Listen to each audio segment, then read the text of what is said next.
the empire of fear.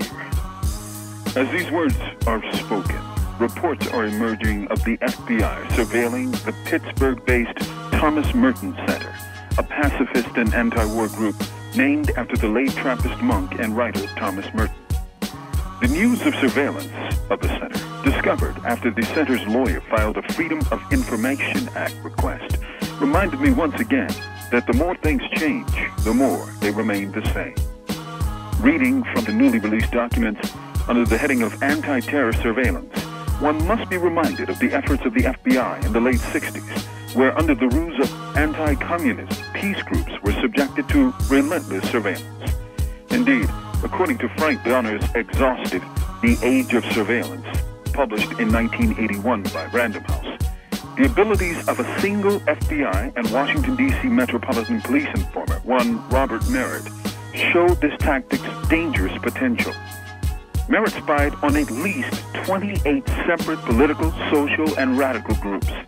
Among the overtly anti-Vietnam War groups were the Anti-War Union, the Coalition for National Priorities and Military Policy, and the People's Coalition for Peace and Justice. Among the other groups subject to informer surveillance were the Academy of Political Science, the American Civil Liberties Union, the American Friends Service Committee, the Advocate, a publication of the National Law Center at Washington University, the Black People's Party, the Children's March for Survival, Common Cause, The Furies, a radical feminist publication, Community Bookstore, the D.C. Statehood Party, the Howard University Committee to Free Angela Davis, the Tenants' Rights Workshop, and RAP Incorporated, a local drug rehabilitation program, among other groups. What this shows us is that anybody and everybody was suspect and subject to informants and government surveillance. Here we go again. And again, thanks to the utility of fear, we're seeing how virtually silent people are in this asphyxiation of the alleged constitutional rights of the people. When the Thomas Merton Center is under surveillance because of government suspicion of ties to terrorism, then we're seeing the outer limits of the arrogance of power.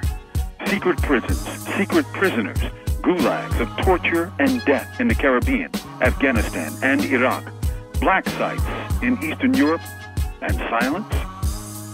Every age is its own. It would be silly to hope for the rebirth of the 60s in this day and age.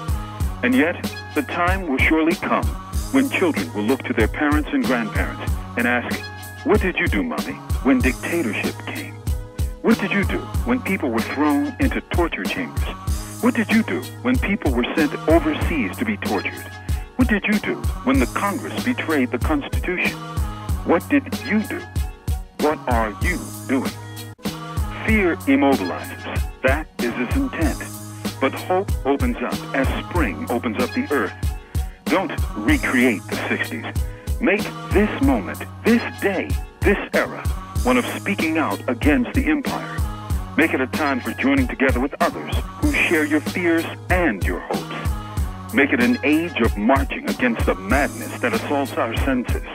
Make it a chance for change, or it will be with us forever. From Death Row, this is Mumia Abu-Jamal, author of We Want Freedom, A Life in the Black Panther Party. These commentaries are produced by Noel Hanrahan for Prison Radio.